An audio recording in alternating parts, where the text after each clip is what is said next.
Welcome back, Bears fans. This Thursday edition of the CHGO Bears Podcast presented by DraftKings Sportsbook, America's top-rated sportsbook. Download the app and use promo code CHGO when you sign up. And how's it going, everybody? Will DeWitt, Nicholas Moreano here for our weekly Thursday Bears game preview. But honestly, before we get into all of that, and we can kind of skip some pleasantries, Nick. I know you're doing great. I'm feeling a little bit better this week.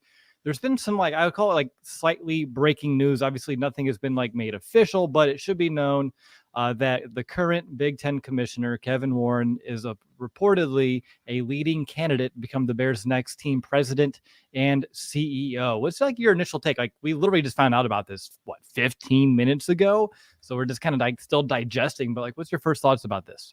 Well, initially, I just had to do some research. I know Kevin Warren, obviously Big Ten. A lot of us at CHGO went to Big Ten schools, but what does that mean for the Bears exactly? Doing quick research, you guys. I tweeted about it a little bit, but the Vikings actually had a really good article that they wrote when Kevin Warren became the Big Ten commissioner and just all the accomplishments that he actually had with the Vikings. And I just want to read real quickly just a quote that they had from the article. Warren's extensive experience in all facets of the Minnesota Vikings organization created the perfect foundation for him to lead the business operations.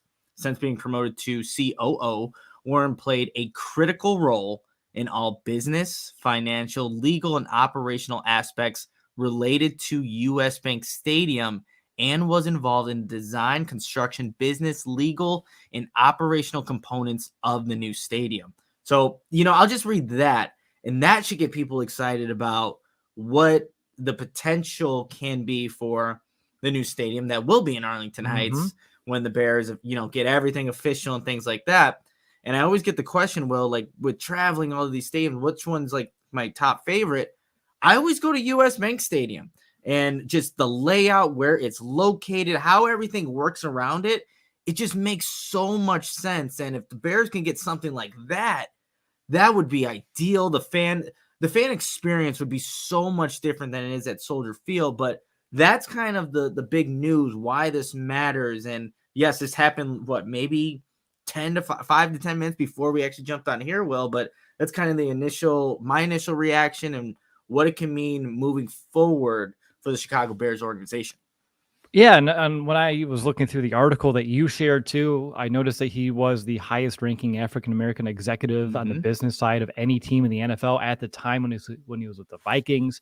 And for the Bears, Ryan Poles, of course, being African-American, having another person of color in a leadership position, just I think is a testament of the Bears and what's changing around Hallis Hall and the continued, recognition and just them going through their due diligence. And I love this quote from IU president McRobbie, by the way, in this article, saying that Kevin is a visionary leader, an experienced, successful, highly respected executive, and a skilled communicator who is uniquely positioned to continue the traditions of excellence that have become synonymous with the Big Ten Conference. And obviously, he would do the same here for the Chicago Bears, its traditions for this storied franchise. So I'm excited, Nick. I think the one takeaway that I have from this, and of course, this is just a finalist that's kind of leaked through, but the fact that we still have a month until Ted Phillips is no longer here with the team, but the Bears are already kind of ahead of it. They have someone in mind. They're going through this process now, not waiting until after the fact. Feels good that we're not going to have to go through a whole process in the offseason, that they are kind of playing, a step ahead here, if you will. And I think that should be good news for Bears fans, that the Bears are being proactive and not reactive. And I know they have a whole year pretty much to kind of get this plan in place, but it's good to at least see it before you actually have the guy in charge vacate. Yeah, no doubt about it. Well, and real quickly, people who know maybe Kevin Warren from his most recent job and still there, the Big Ten commissioner, I mean, he's been in the NFL and working with organizations since 1997, going back to the St. Louis Rams at the time, then going to Detroit, then obviously working with Minnesota, and now potentially the Chicago Bears, kind of cycling through the NFC North a little bit. But yeah, quick initial reactions on Kevin Warren. Had to get to that before we talk about Bears Lions in Week 17, the second matchup of the year between the two teams. Can I fancy you to some Davante Adams talk before we get into this game? Because that's been all over my timeline over the last 24 hours. Doesn't matter what social media app I click on, Nick. Davante Adams, Chicago Bears. Davante Adams, Chicago Bears. And I don't know, just thinking about pairing him with Justin Fields gets me excited. The Bears will have some trade capital to work with. It's too early for me to know like what a package would look like, but in an ideal world, if you can get a wide receiver 1 and still maintain a pick this year and get some additional picks after the fact, it's hard to sneeze at. It really is.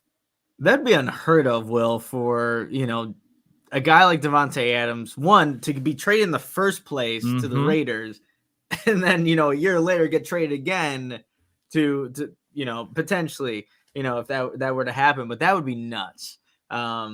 I know, like you, I've gotten a lot of mentions like, hey, what's the realistic possibility the Bears go get Davante Adams? I haven't even touched any of those conversations. I've seen them. I do see them, but yeah, it's who knows? I mean, that is a weird.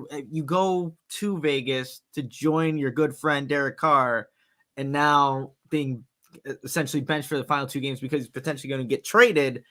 That can't sit well with your number 1 wide receiver that you gave so much to get. So that's a really interesting dynamic, and I'm really curious to see how it all plays out in Las Vegas. Leave it to the Raiders to just kind of keep this thing as interesting as it possibly could get. It just makes sense that this is how it's kind of all shaping out at the end when you look at how their franchise has been handled and, through Gruden. And I mean, you can go back to Marcus Russell. It's just been, we think we have it bad sometimes, but then you can look over the fence and you realize it's not the worst situation. And obviously there's a lot of optimism surrounding the Bears this year, despite the record and what they can grow into down the line. But Nick, I'm excited to get into this game preview. In this episode, we're going to tell you who has the edge, share our keys to success on both sides of the ball, our weekly X factors, of course, our bold predictions brought to you by Green Ridge Farm, and a whole lot more. And if you have any other questions, throw them in the comments. We'll answer those at the end of the show. We love to do that. But Nick, what's your Bears Lions one-liner the second time by? I'm going to go with winnable. There, Will. This winnable is the way I'm kind of seeing how this Week 17 matchup can play out, and we'll kind of get through our discussion, talk about the matchups, all these good stuff. But winnable would be the one word I would describe this game. My one word would be points. I expect a lot of points yet again. We talked about that throughout the entire preview heading into the Bears Lions in Week 10. We expected a lot of points to be put up on the board because both defenses, they're not great by any means. And that ended up being true. 31-30 game, 61 points scored. By golly, I think it's going to probably happen again. And we'll talk about it throughout the entire episode as to why, but I just expect points to be scored in bunches. But you excited? You ready to kind of get into our keys to success here, Nick? Let's do it, Will. All right, you're up first. Key number 1 on offense for you this week. What is it? Well, it's commit to the rushing attack. Not that the Bears need any extra incentive to do that, but you obviously you have Khalil Herbert, who didn't really do too much last week against the Bills, but you have him. You have Justin Fields, who's good to go, like Eberflus said earlier in the week. Obviously, David Montgomery, but you're also going up against a Lions defense. Well, I don't know if I've ever seen something what the Panthers did in terms of the big explosive runs and how frequently they were able to generate them against the Lions last week. And I don't even think the Panthers were doing anything crazy scheme-wise. It was just the Lions' unwillingness to tackle, to the zone read gave them some trouble. They also had some tight ends that came on motion to block out some guys, but there were just rushing lanes. So what the Bears need to do is what they've been doing all season. Commit to the rushing attack, and there should be open lanes for them to generate those explosive runs. But that's key number 1, Will. And I know, as we kind of go through these, we're going to have very similar ones, but commit to the rushing attack. Yeah, you told me after you saw mine, you're like, damn it, Will. Like, we've been previewing Bears games far too long together, and that leads into my second key. I'm not going to go there yet. I don't want to get ahead of myself, but I will have more about the Bears and why I think they could and should be able to run the ball too soon. But my first key, the first thing that stood out to me when I was looking at this matchup is Komet, get it. Get it. Komet, get it. It was a fancy football team name I use. It's better said than read, maybe. But when you go back to that Lions game a few weeks ago, what the Bears had, he had a 74-yard, 2-touchdown performance. And with the decimation of the Bears wideout position so far, right? No Darnell Mooney this time by. Chase Claypool still not practicing. You're going to have someone step up here, and that should be Cole Kmet. Since week 9, Cole Kmet is 4th in of all tight ends and catches with 30, 8th at the position in receiving yards at 300, 4th in touchdowns at 4, and 9th in yards after the catch at 151. And the thing about Cole Kmet, and he has been consistent, I would say, over the second half of the year in terms of like production, yards and catches, but he has not scored a touchdown since the Bears-Lions game last time by. So we need to see Kmet get involved in the red zone and be someone that's a threat to score. You can remember that huge play that Justin Fields had to Cole Kmet when they totally faked out the safety. I think that's Kirby Joseph, if I remember correctly, on that double move. Justin rolls to his left, finds Cole Kmet wide open to the right, and that was like a 54-yard touchdown or so in that game. Huge moment for the Bears in that one. And I want to see Kmet come out with another big splash play this week.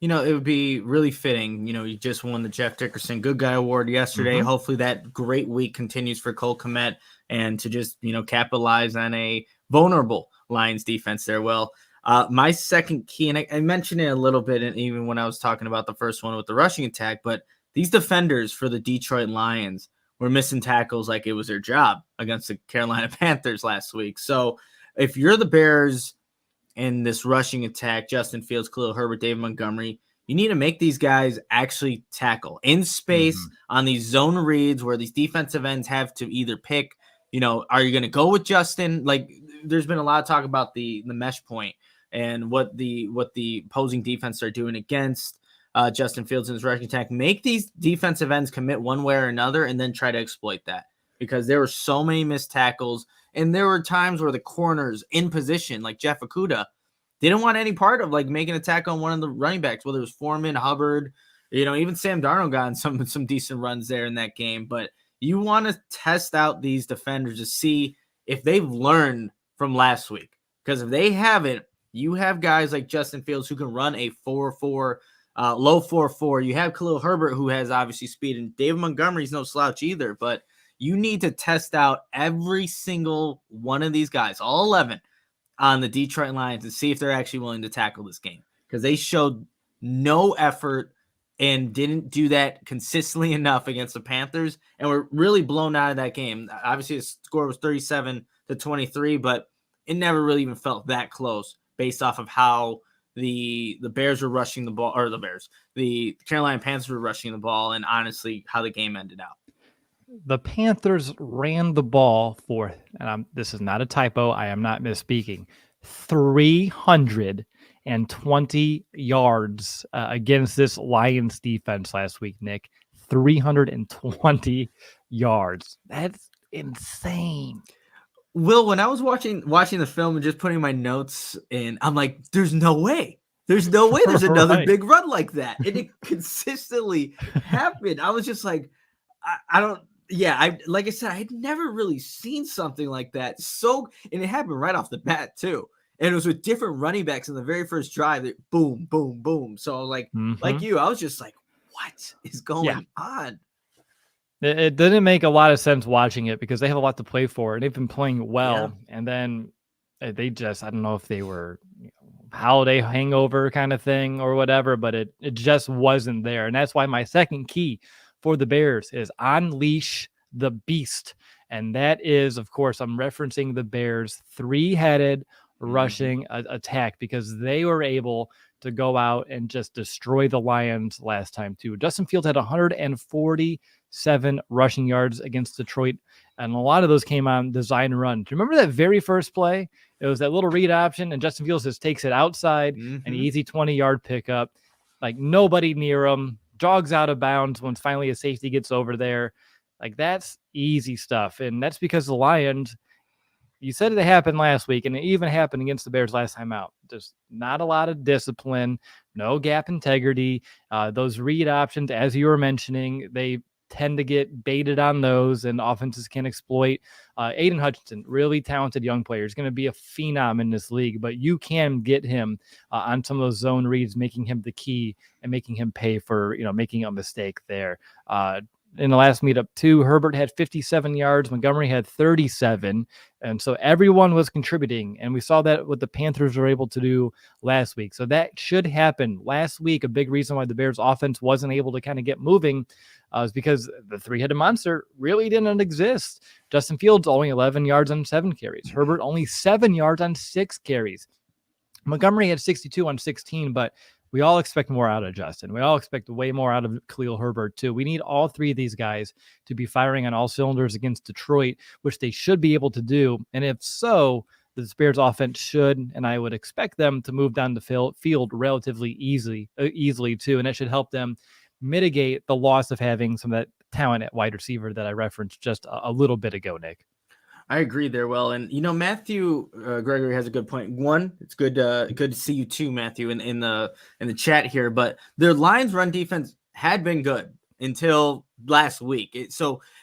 Maybe, and this is the thing, how it always works in the NFL too. For me personally, I put way too much stock into the game before, thinking, all right, you can exploit this. But teams make adjustments. But we need to see that kind of happen. One thing I will add to, unleashing the three-headed monster that you were just mentioning, Will, like the Lions, they had to respect Sam Darnold on these zone reads. And you know what? Justin Fields is a completely different runner than a Sam Darnold. No disrespect to Sam Darnold, but you have to at least respect his ability. Like, he scored on I think it was a 3-yard touchdown run, but the defensive end had to at least wait. And, Sam Darnold gets open. So now I just envision it with Justin Fields. It's a completely different animal that the Lions are going to have to deal with, and they already experienced that. 147 yards in the first matchup, but it's something worth mentioning. And all this talk going into my third point here, and still talking about that rushing attack, is physicality and how the Bears need to kind of utilize these runs. Obviously, doing what they've been doing, but they need to get those tight ends involved, like you were mentioning with Cole Kmet. Like, that's what the Carolina Panthers were doing. Sometimes bringing those guys in motion across the field from left to right, and then just banging out and like hitting the defensive end, just walling him off. And that was opening up lanes for these running backs. So same how the Bears should replicate that, because they're not really going to have many wide receivers in this one like they did last week. Dante Pettis also had an injury yesterday, so we don't know his availability for this week. Equanimeous St. Brown didn't practice. Neither did Chase Claypool. So the numbers are limited on the wide receivers here, Will. So you got to get creative, and you might see some 2 tight end packages out there with Griffin and Kmet, guys that can maybe just, on those given plays, be blockers. And that could be a big part of how this rushing tech continues to have success, because of, like I said, I need to see it from the Lions. They need to make those adjustments to prove me wrong right now, because I'm looking at this Bears matchup, and I think they can have some success on the ground. Yeah, for sure. Exactly correct there. I see William mentioned, going back to like my last point about the three-headed monster not being effective last week, that it was, very cold, minus 22 degrees against the top defense. Totally agreed. Not trying to like hide about that fact, but the fact was they weren't able to do much. I know Buffalo had tremendous success running against this Bears defense. We all know exactly what they've been unable to do this season. But I figured that was a given. My final key here this week, though, is just take shots. And no, Nick, I'm not talking about Malort, okay? I know it's New Year's Eve weekend, but no, I'm not talking about Malort. You stay away from that, my friend. But take shots. If Valus can come down with another huge downfield catch this week, that would just be awesome. Detroit does allow the most yards per completion in the league at 12. The Bears, they had a few shots last time out. I talked about that Cole Kmet play earlier. They averaged 12.5 yards per completion in that game. The Bears did. They need to do that again. It's not always like the big play, like for 30, 40, 50 yards downfield. It's just, hey, I got 12 here, 10 there, 9 there. Those add up pretty quickly if you can pick apart a defense methodically like that. And for the Bears, again, going up against a very good Bills defense, in the weather. They only averaged 7.9 last week, but they should be able to push the ball downfield better, more easily against this Detroit Lions defense, just like they did a handful of weeks ago. And that's why I would expect them, and I'm encouraging them to take some shots downfield. That'll be my final key here for the Bears offense. And what will help Justin Fields take those shots downfield is actually getting some linemen back. You had Tevin Jenkins actually practicing, and he did say yesterday to reporters that he does expect to play on Sunday, which is so encouraging considering how he left the game. Yes. Just a few weeks ago. And then you also had Cody Whitehair was limited. So you're seeing the line actually come back together for the Bears offensive line that is coming back together, which is definitely key for the Bears, what they want to do on Sunday against the Lions. And potentially that's that passing attack that you were just talking about. Exactly. Let's move a little quickly just because obviously we talked some breaking news stuff on the top. For the defensive keys, I'll kick this thing off. And last time, my very first key for the Bears defense was contain St. Brown. I'm changing it this time. It's actually contain St. Brown because they just got destroyed by this man. We warned him on Thursday, but in case you want a refresher, he had 11 targets, 10 catches, 119 yards against this Bears defense. And the secondary just, they have played better. It's a different secondary than what they've seen the last time out. No Jalen Johnson, no Eddie Jackson. But I still believe, the Bears will benefit from forcing the Lions to just beat you with someone else other than St. Brown. Take him out of the equation. He has 30 more targets than any other Lion since the last time we played them in Week 10. He has 55 targets since that game. The next player on the Lions has 25 targets, and that was DJ Shark. Detroit, again, what they were able to do so well last time, and I want to kind of explain why they had this production, was because they found ways to kind of get him in really good matchups against Bears linebackers in coverage. St. Brown against any linebacker is a mismatch. He was 6 of his 10 catches and 79 of his yards came with a linebacker in coverage with Sanborn, Nicholas Morrow, and Joe Thomas. And all 6 of those catches moved the chains. They were big, crucial catches on those drives. But when they actually threw St. Brown's way against some of the players in the secondary, the success wasn't there as much. Jalen Johnson in coverage, 2 targets, 1 catch, 8 yards. Daquan Brisker, 1 target, 1 catch, 5. Jalen Jones, 1 catch, 1 target, 5 yards. Eddie Jackson, 0 catches allowed on 1 target. And Kyler Gordon, 1 catch, 22 yards surrendered to St. Brown. So obviously, kudos to the Lions for finding ways to exploit the Bears' zone defense, getting him on these linebackers, but the Bears need to find a way to either double him if that's the case or just avoid it altogether, because if not, and he has the same matchups going up against the Bears backers, he's going to be in for another big, easy day, and that's just going to help the Lions easily move the ball downfield. Yeah, and right now the strength of the Bears defense, if there's a strength right now in the secondary, but it's not the linebackers. They're hurting at the linebacker position as of right now. My first key is obviously you got to watch Amon-Ra St. Brown, but Shane Zylstra had a monster game last week against the Carolina Panthers. 5 receptions, not going to kill you in the yardage, 26 yards, but he got 3 touchdowns. For some reason, just in the back of the end zone, they just forgot about it. Just would leak out. He wouldn't even pretend like he's blocking. Just straight up, I'm going to run a corner route. You're not going to block me because I'm Shane Zylstra.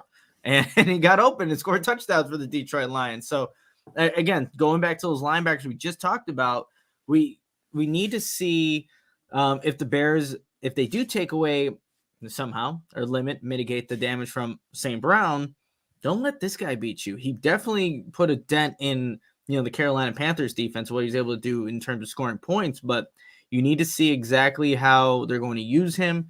And if they're looking for another alternative option, they have Jameson Williams, who's kind of coming into his own a little bit.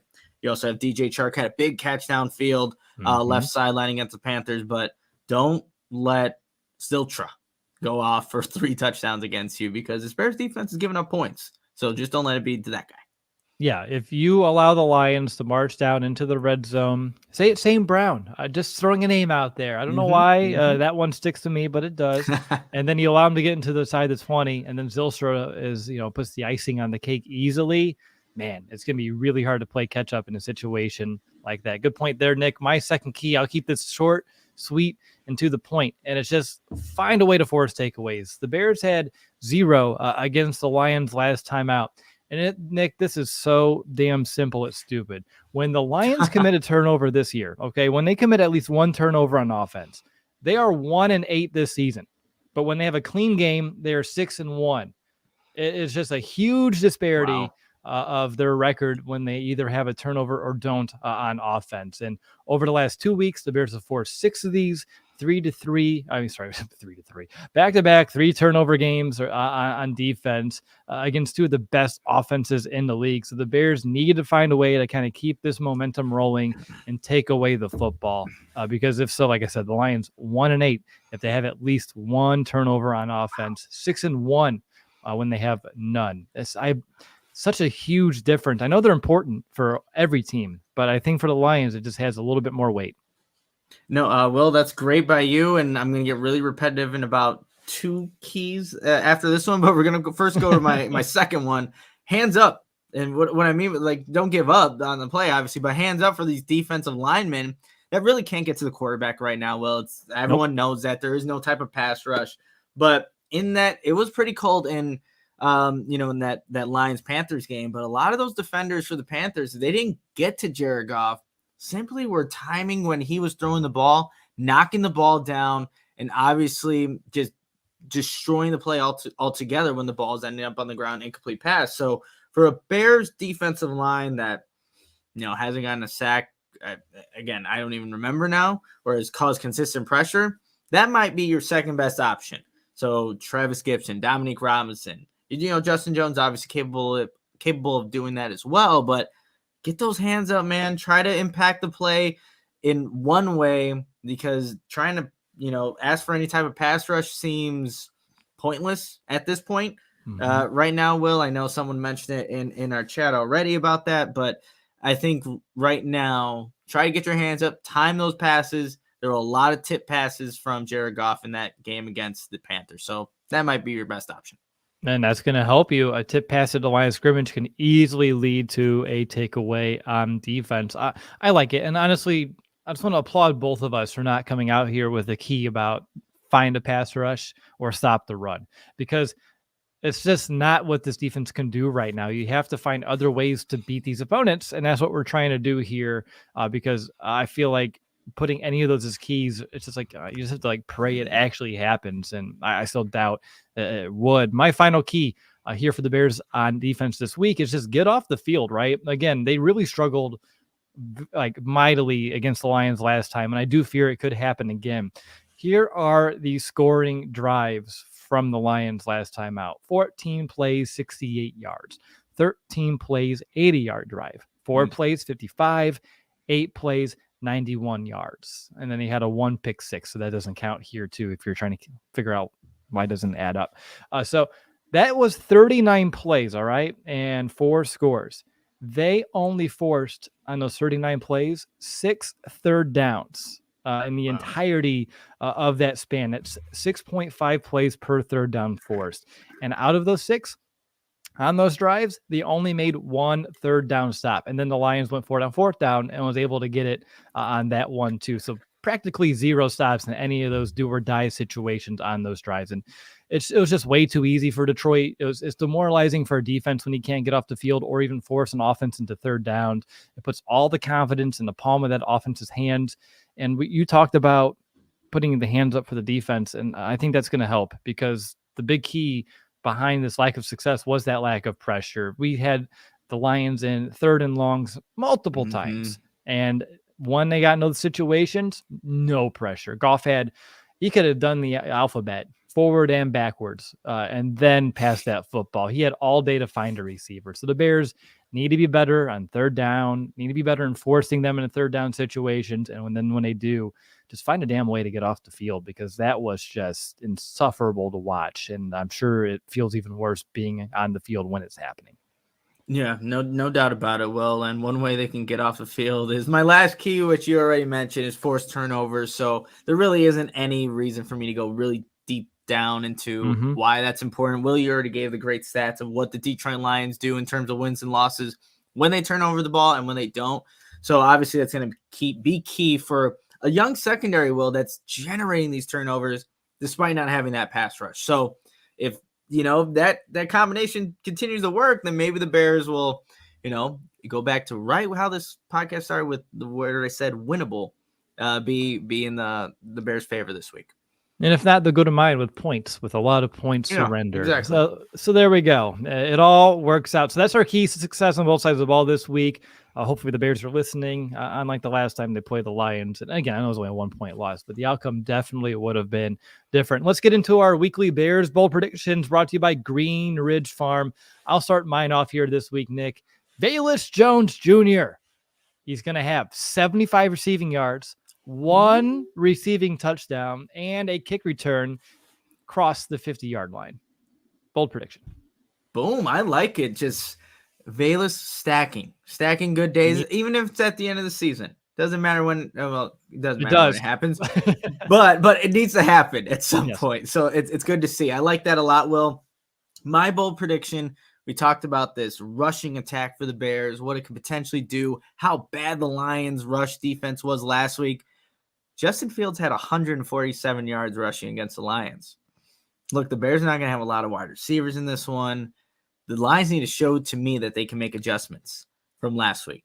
I have for my bold prediction, Justin Fields goes off for 150 yards rushing in this game against the Detroit Lions. It's going to be indoors. He's going to be on turf. He's talked about that. He does like playing on turf. It's not going to be that frigid cold weather that I was at last week. So polar opposite. It was his lowest yardage total, 11 yards rushing last week.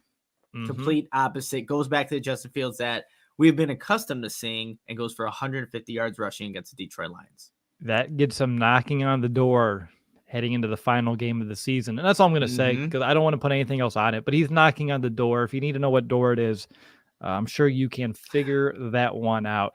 Chris Flick says, the Bears Bros. He's excited to see us, and we're excited to see you too, Chris. Appreciate it. Before we get into the more content here in today's episode, I want to tell you more about our partner, Game Time. Pause. I always do this. And I look back at my notes. Nick, I want to know more about Green Ridge Farm. Why do I always do this? Yeah, no, I thought you were just going to come back to me afterwards, but I obviously we're doing the Green Ridge Farm segment. And what is Green Ridge Farm? You may be asking, and if you're first time viewing this podcast, well, it's a Chicago local meat and cheese company that offers a better all-natural option. Green Ridge Farm are the makers of all-natural deli meat, sausages, and their famous meat sticks, perfect for tailgating, happy hour, and school lunches. Also have 16 grams of protein per stick, perfect for a post-workout snack. And you can find them at Costco, Sam's Club, and a local Chicagoland grocery stores. And right now, when you order any 3 meat products at greenridgefarm.com and include a pack of meat sticks in your cart, those meat sticks will be free simply by using code CHGO at checkout. There we go. Now that I kind of recalibrated and we're not ahead of ourselves, now it's time to tell you about Game Time, the hottest new ticketing site that makes it easier than ever to score the best deals on tickets to sports, concerts, and shows. Have you ever dreamed of sitting in a seat you thought you never could? The 50-yard line, courtside, behind home plate, floor seats at a concert, it's all possible with the Game Time app. The biggest last-minute price drops can be found on the seats you thought you could never buy. And you won't find a better deal this season on the Bears' final 2 games of the year. Of course, hey, the Bulls won a big game last night. Sure, you can find some great deals on them too on Game Time, and they were created by the fans for the fans, and they guarantee the lowest price. So if you love CHGO, then I know you're going to love Game Time. The best way to support us is by buying your tickets through the link in our description, whether it's here on YouTube or on the podcast player of choice. Join over 15 million people who have downloaded the Game Time app and scored the best seats to all your favorite events. And if you look right here, you can find seats in the $40 range heading into the Bears' final game of the season at Soldier Field against the Minnesota Vikings. Great stuff there, Joey, for throwing that on the screen. Appreciate you, man. But let's get back into today's content, and it's time to find out who has the edge this week. And Nick, I just want to know before we start this segment, did you realize that our schedule and how it worked out is that we had the same exact ones heading into the Bears-Lions matchup last time? Like, we didn't even alternate. It's just, we have the same exact categories. I guess I didn't even notice that. But it just worked out perfectly. So that's how it happens. I was like, this feels familiar. So I had to go back and like look at my notes. Like, what did I say last time and how have things changed? And I thought that was a fun exercise. So I'll kick things off. I have the Bears pass attack versus that Lions pass defense. And I gave the Bears the edge here last time. And I thought they proved that one true. Again, only 167 yards passing, but Fields threw for 2 touchdowns. Overall, pretty effective. And those touchdowns were pretty crucial, like that the big one to Cole Kmet. They just leaned on the running game more because, well, the Lions weren't stopping it. So the big question is going to be, and we've already kind of talked about it, like how is this offense going to operate without Darnell Mooney this time around?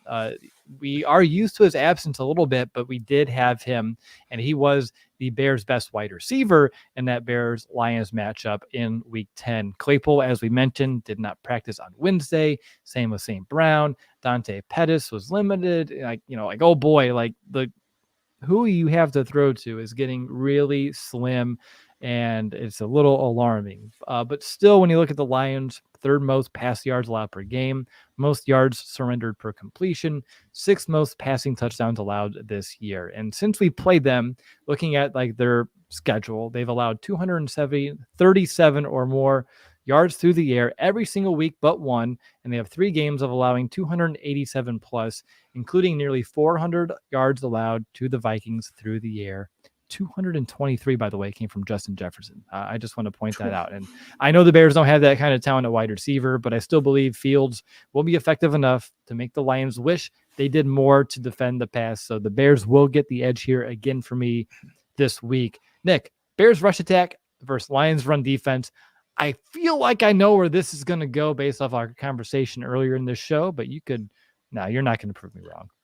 I'm not going to prove you wrong, Will. I'm going with the Bears rushing attack. And again, the Lions were good before that game against the Panthers, but they need to show it in this matchup. So simply the Bears rushing attack should be, there's just a lot of matchups that I like in terms of what the Bears can do with that zone read, and having Justin Fields be that other option that they have to account for if you're the Detroit Lions. You can't just forget about him because you went for 147 last time. He can easily do that again if you're going to play exactly how you played against the Carolina Panthers. So I'm giving it to the Bears here. All right, we'll flip it to the Bears defense, their run defense versus that Lions rushing attack. And look, in the second half of the season, the Lions have not been a great rushing team in terms of yards. They're not averaging as much as they were earlier this year, but this is partly due to their passing attack actually becoming more effective in Detroit. The Bears, they only allowed the Lions to run for 95 yards, which was the 3rd lowest output for the Lions this season. And coming off a game of only 45 yards on the ground, Jamal Williams got banged up a bit. I know he's already off the injury report, but you have to kind of keep an eye on that. They have the 8th fewest rush yards over the last 3 weeks, and they're only averaging 3.8 yards per carry in that span. The Bears, though, giving up the most yards on the ground over the last 3 weeks, 180 per game, including that 254 to Buffalo last week, 8.2 yards per carry for the Bills last week against this Bears defense. And I understand they're a great offense. I understand the elements, but still 8.2 yards per carry is absolutely absurd. And you just know you can't really trust this Bears defense to stop anybody on the ground. This is an easy one. Lions get the edge here on the ground on offense. Yeah, and the same's going to go for the Lions passing attack against this Bears, pass defense, despite the Bears showing some positive signs in the secondary. We talked about the pass rush. It's non-existent, and unless they're batting down every single pass. And I know Matthew in our chat said, hey, just get a bunch of 7-footers and put them at the line and tell them to put their hands up. Yeah, maybe the Bears need to go that route because they're not really rushing the quarterback at this point. So, and I think Jared Goff, he's shown some good things this season. Well, he really has. In terms of throwing the ball, throwing with anticipation, using his playmakers. Amon-Ra St. Brown makes that a little easier too because of the separation he can create. But I'm going to give this one to the Lions, and just looking at this Bears defense, it kind of just makes sense why the Lions get favored in both of our matchups for the second time that they are playing. So it's pretty much exactly how it played out last time with each offense is having itself the edge here, and that's why we expect points to be put up in this game, Nick. It's a lot has changed, but nothing has changed all at the same time between these teams. Yeah. I mean, that's a good way of even looking at it. Bears still don't have receivers to throw to. Their offense relies on just field the rushing attack, and Lions. I think now obviously they are fighting for something. Even back then, obviously they were, but at 7-8, this is a very important game for them. Yes, it really is, and we actually need to do X Factors, huh? I just keep scrolling right around. I completely forgot about X Factors too. Right? You said it's a big game for the Lions. I'm like, yeah, that's actually part of my X Factor. Wait a minute. We didn't do our X Factor. So my X Factor this week, Nick, is playing with a purpose. Like, the Lions are fighting for a playoff spot. They are still very much eligible to make the playoffs via a wild card spot. The Bears are like, what are they doing? Like, purpose does matter. Passion matters. What are the Bears going to be playing for? Is it pride? Is it to become spoiler for a divisional rival? They just need they need to have more to play for than, quote, learning to win. They need something bigger this week if they want to go out here and win this game, because the Lions have everything, and I mean everything, to gain by beating the Bears here this week. That makes them dangerous. But what are the Bears playing for? If it's spoiler, great. This should be a really fun game. If it's just, quote, learning how to win and developing and getting some film on guys, that's going to fall flat, and it's going to be really hard to win this game. But you're just going to need to want it more than the Lions, which I'm sure they're really going to want it. And after getting their asses handed to them, I'm going to use that because that's what they said after the game. I expect them to come out firing and fighting and trying to, punch and knock out the Bears quickly, because they want to have something to play for in week 18. Yeah, no, it makes complete sense with that team and how, it's played out this season. They're in a spot to be there. And I really like that X factor. Well, mine is going back to the Bears offensive line. Like I said, they're getting some guys back in Tevin Jenkins, potentially Cody Whitehair. But if they can play with that physicality, I also mentioned is one of my keys, then you're going to see this rushing attack for the Bears do some good things on Sunday. And yes, the Lions are probably going to have a stacked box because you're not going to have a lot of wide receiver threats, these vertical threats down the field. But, you could still execute your blocks, get in the position you need, do your assignment. Alignment assignment technique is what Eberflus preaches, will say almost every single press conference about execution. They can do that on a more consistent basis than the Lions can on defense. You're going to see this Bears rushing attack have some good yardage, good production, keep the Bears in the game and generate points ultimately. So that's going to be the X factor, though. Can this offensive line come to play on Sunday when getting a couple guys back? And if so, I like what the Bears can do on the ground. All right, up next, we're going to tell you who we think will be the MVP, who wins the game, our confidence meters. But before we get into all of that, I want to share this message from DraftKings. The fans, the tradition, the glory. There's nothing more thrilling than college football. It's bowl season, and the action is far from over. My go-to for betting is DraftKings Sportsbook, one of America's top-rated sportsbook apps.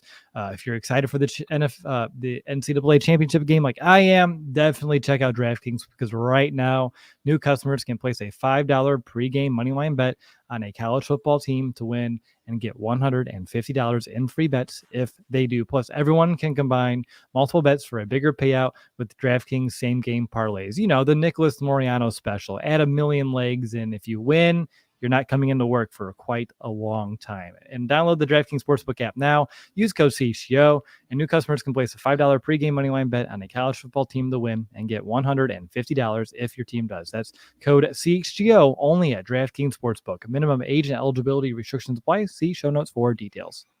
And for anybody wondering, on Tuesday's show earlier in the week, I said I deleted all my sports gambling apps, everything gone. DraftKings gone.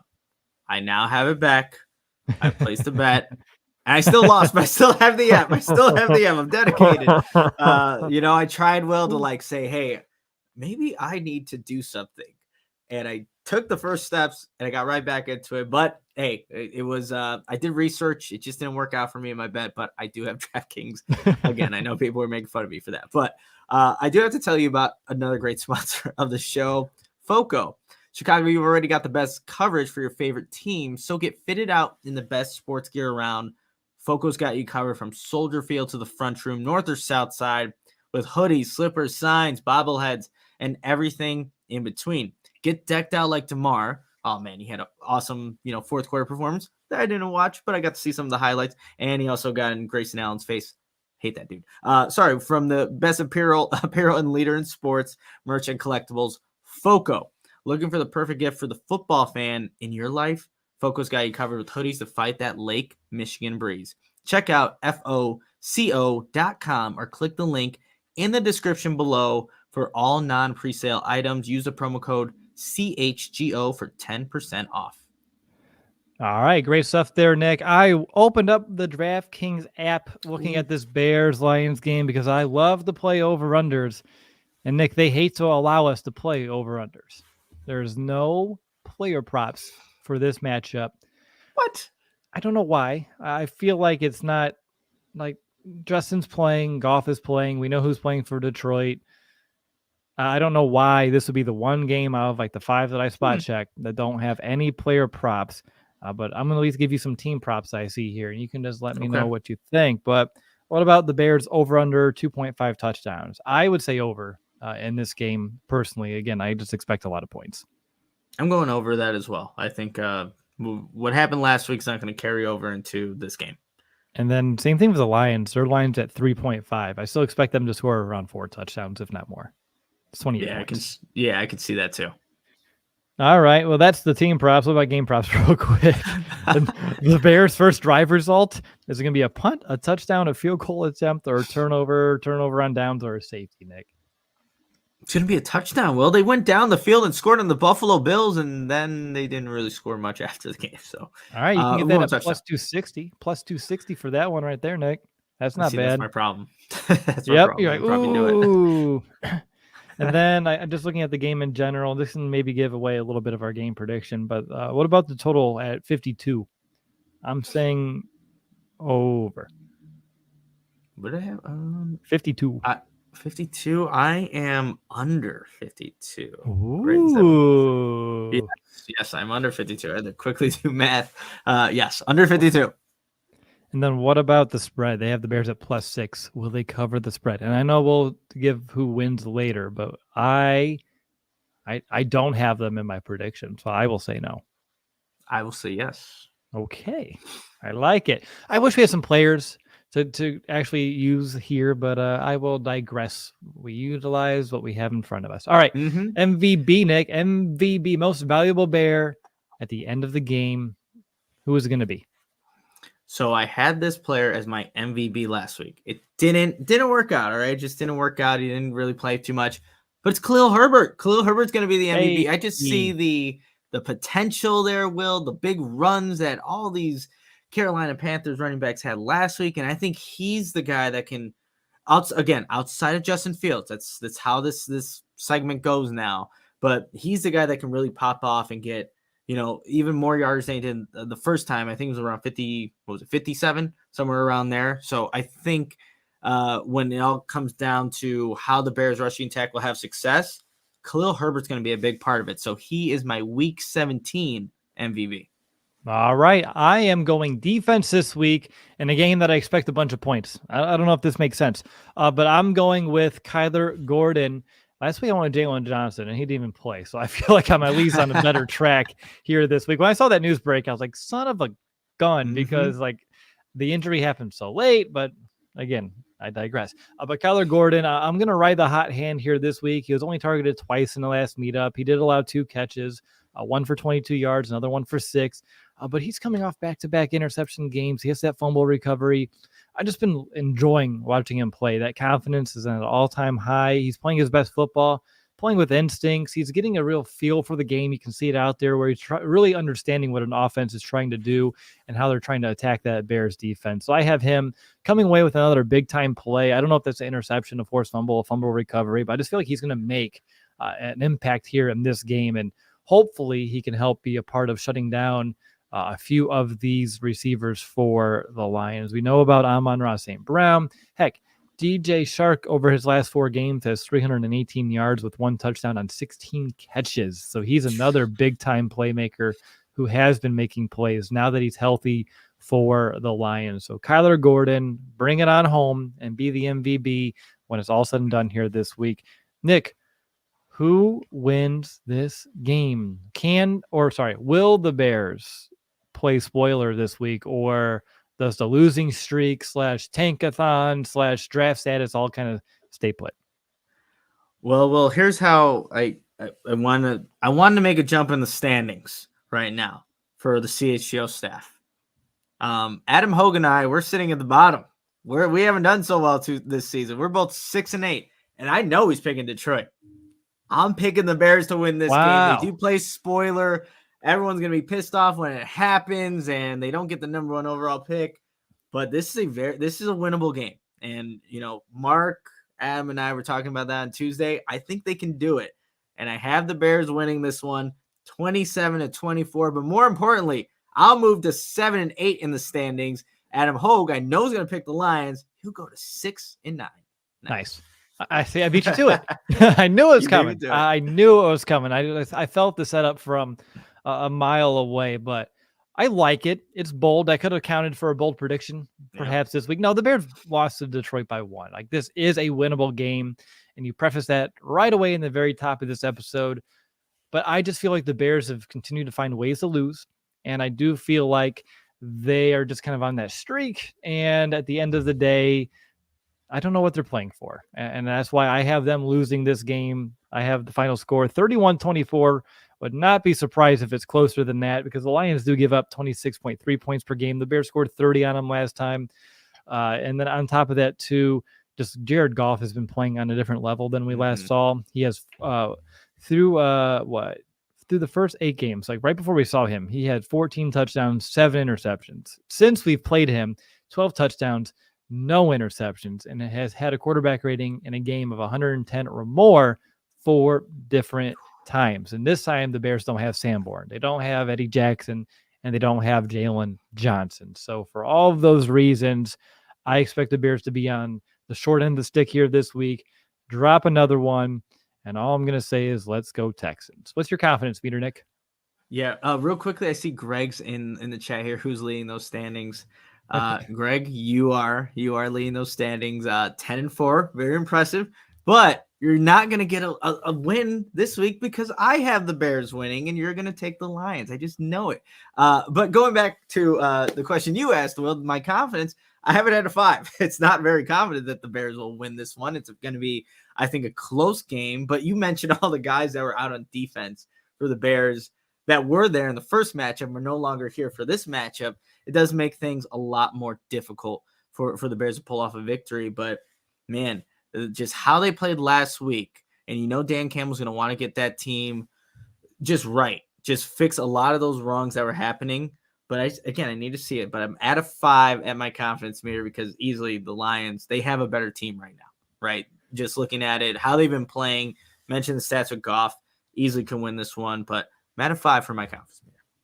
I'm at a 4 personally. It's interesting because, like, for you, choosing them to win but being at a 5 is like it's a low 5. But for me, having them lose and put it up to a 4, it's a high number because, like, oh, the Bears still could win. So perspective prevails here this afternoon on the show. But again, it's a game where if the Bears establish that ground attack and run all over this Lions defense, throw as effectively as I expect them to, like, again, I expect them to score points. I just don't know what this defense is going to do. I don't know if they can stop anybody right now. It's just hard to play catch up when your defense is surrendering touchdown after touchdown after touchdown. Heck, last game, Nick, the Bears-Lions game, correct me if I'm wrong, wasn't that the game in the first half, like, you blinked and it was over because both offenses were just running clock and grinding down the field and long sustained drives, and it was like the fastest first quarter of my entire lifetime. Like, I can be very similar here on Sunday. No, it definitely can. And again, it's indoors too. Like, I feel like it's just going to be, like you said, going to what you're saying about the points, right? At the top of the podcast, easily can be that, that's more likely, I think, for the Detroit Lions than it would be for the Bears, but easily can be obtained by both teams. All right, let's go ahead and get to some of the questions that we have here. Start up. If you have a Bears question, I think we only have like a 3 to 4 technically start here. So this is a great time. If you have one, throw it in the chat. But real quickly, let's get to Larry, who asked, like, what's the trade look like for Devontae Adams? I know we talked about in the top. Man, it's hard to just come out with like something concrete that I feel comfortable like saying in a public space like this, but it's going to be hefty. I'll tell you that. Like, whatever it is, the Bears will have to give up more than maybe most would like, but to get a player of the caliber of Devontae Adams in Chicago to pair with Justin Fields, who has experience with Luke Getsy, man, like it's exciting to put all those pieces together. I just think it'll be expensive. The Bears won't hold their first overall pick this year. I don't know if they'll be able to go to the Raiders and also get their first round this year in addition to Adams, or maybe you have to do a 2024 first rounder or second rounder. It gets murky because you don't know what they're going to ask, and you don't know how willing the Bears are to like drive up or pay a hefty cost for him too. But whatever it is, I would not expect the Bears to pick number 1 or pick number 2 this year if they make a trade like this. Yeah, no doubt about that. Well, and I'm just trying to see what they gave up. It was a first round selection, a second round pick this year to go get Adams, or that was a trade the Packers made with the Raiders.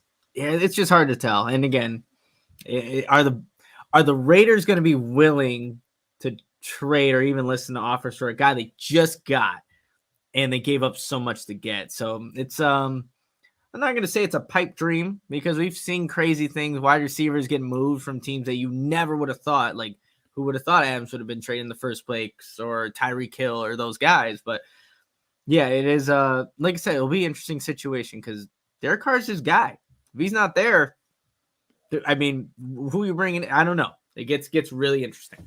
It does. It absolutely does. All right, what do we have next? William is asking me if I bought an Aaron Rodgers jersey yet because we need that curse. No, I haven't bought one yet. I feel like I can utilize my money more wisely, and I appreciate you understanding my jersey curse, as unfortunate as it is. But I think I've said it before, and Nick, I think I've told it to you too. Like, if I buy a jersey with the intent of cursing a player, it's going to have the opposite effect. It won't work. And so I think the powers that be will know I'm trying to pull a fast one, and it won't work. So the answer is no, but I like the way you think there, William, without question. Will, did you know that Mark Carman also has a little bit of jersey curse as well? He got the Sanborn jersey. The next game, he's done. Damn. So it's like, I'm like, what's going on with these people at CHGO with the jerseys and people no longer playing or getting hurt? So, yep, traded, right? My Jordan Howard jersey got traded weeks after. Yeah. Like, damn it. I mean, we share our birthday and everything. That was fun. Wore the Mooney jersey on the show, and then he got hurt. Wore the Justin Fields jersey during the Falcons game that I wore, that I shoved at the back of my closet and tried to act like I forgot I bought it. Wore it one time this season, and it had to be the Falcons game. So it's real, and I hate it as much as everyone listening here too. I did see a good question that came in. Exactly. Here we go from William too. Like, worst organization, Browns or Raiders? And he wants us to keep in mind that the Browns just brought in one of the Paul brothers. Man, I feel like, go ahead, Nick. I feel like either can like contend for like worst franchise, and I almost feel like it can be like a 1A and a 1B here because both are very poorly run and executed. Yeah, and the whole Deshaun Watson thing when you think about the Browns, but yeah, the whole Paul, like, I don't know what the agreement is. There's not a lot of info on it, but yeah, that's just weird in itself. Anytime you do that, it's like, what? Like, what are we doing here? But yeah, 1A, 1B, everything that happened with the Raiders, John Gruden, the email, like, not good. You don't want to be a part of those organizations right now. It's just so weird. I mean, heck, I know Logan in wrestling in that world came over this year, and he's put together some hell of a matches. I'll give him that credit. Did not expect anything like that, but yeah, it's just interesting that they get, like, in a way, like this weird special treatment to get these chances that not many people are getting elsewhere. Yeah. But kudos to them. Keep making the content. But let's see. I saw someone about an over-under for Valus and fumbles at 0.5. Oh, yeah. I feel like I'm going to say under because when I saw Matt Eberflus in that presser after the game that we were at a couple of weeks ago, and they mentioned that fumble from Valus, like his face got, like, you can just see, like, he was pissed off about this. And you can tell that they've been preaching it, not just to Valus, but the entire team since Flus's arrival, about how to properly hold a football. He talks about having 5 different points of contact on a ball. Like, that's specific. Like, I want 5 points of contact at all times over here, tucked up. And it just wasn't something that Valus has been doing. So ever since, I bet you that they've had him do some extra drills and reps and practice for ball security, and it's a huge focal point. So I'm hopeful it's clean for the rest of the year, but it's still discouraging how many we've seen hit the turf out of Velas's hands this year. But I'm hopeful that he's been chewed out enough that it's just going to be a thing of the past for the remainder of this season. And Will, like, he's going to have more opportunities this game because he's kind of forced to, given the wide receiver situation that the Bears are in right now. I know he muffed and got it back on one of the kickoffs, but it's like, more opportunities. There's more. It could happen. That's all I'm saying. But hopefully he gets it. Sorry, but not sorry. Ask, is it more important for the current team to earn and feel a win or a better draft pick?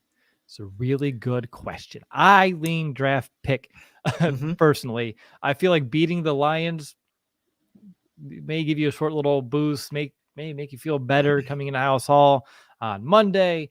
But at the end of the day, if you want to make this franchise better, draft status is going to do it at this juncture again, where you only have 2 games to go. You have a realistic shot at the number 1 overall pick. You can drop down, I think, either to 4 or 5 still currently as a huge swing. So I do think draft status has the heavier weight right now. Yeah, and Justin Fields talked about that yesterday, what it would mean to get a win. And it's very relatable with anybody. You don't have to be a NFL quarterback to understand what a win why it would resonate with Justin Fields. It's just you'll feel good.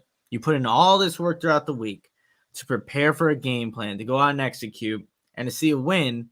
That's what we all kind of strive for. Like, all the work that we do in whatever job it is, you want to see it pay out in the end. So very relatable why Justin Fields would like to get a win. So the short term, I see it.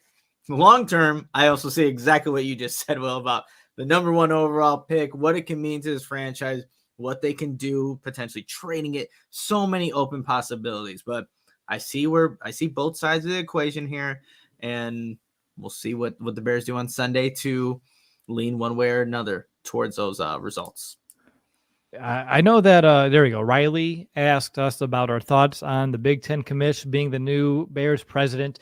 We hit on that in the top of the show, but since you asked the question, I know, Nick, you are very high on him for his experience in Minnesota due to the stadium. I'll let you kind of expound on that real quickly, and then we can get to like a final question here for the show. But I figured since Riley asked and missed the top of the show, we can definitely just kind of re-hit that real quickly.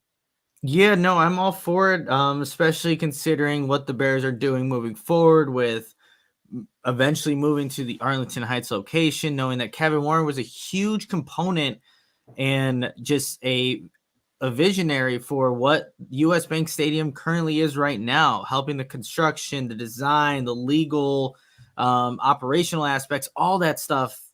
Kevin Warren's blueprint, or his fingerprints are all over the blueprints that he eventually reinstated there. So I am in favor of it. And, anything with, Ted Phillips now being done, that's probably best for the organization moving forward. It's his new era of Bears football. So yeah, I think it's great for the Bears and for what it can be. And it's nice having a guy that's done it. Right. So that's also the hope and what he can bring to this Bears organization.